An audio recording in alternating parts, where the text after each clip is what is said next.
তুমি যদি খায়া থাকো ওই আমের স্বাদ তুমি বুঝবে, পরে তোমাকে রূপালি আম দিলে কবে যে রূপালি স্বাদ না হলে এটার স্বাদ।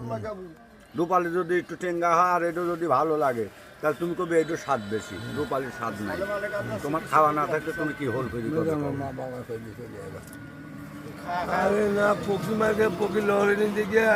আমি তোমার যেটা বলছি সেটার উত্তর দেয়, পকি মায়ের ওর পকি মায়ের। তোমার খাওয়া না থাকলে তুমি কি করে বুঝবে? খাওয়া লাগে না, খাওয়া লাগে না। আমার তো একজন যে মেয়ে কবি যে পকি মায়ের, সেই মেয়ের অন্য জায়গায় গোয়া না দিলে, বড় ভাই ছোট ভাই কথা না দিলে ওই জীবনেও বুঝতে পারবে না।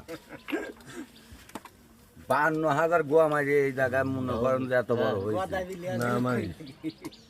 ওই না দোয়া পন্ত করতে পারবে না। বাপেরও তালুক নাই, একটা চেংড়া হোক আর একটা মেয়ে হয়, বাপেরও করার ক্ষমতা নাই। করতে পারবি কি আনাল ভাই?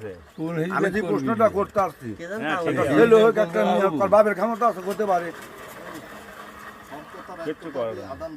আদান দিছে, হ্যাঁ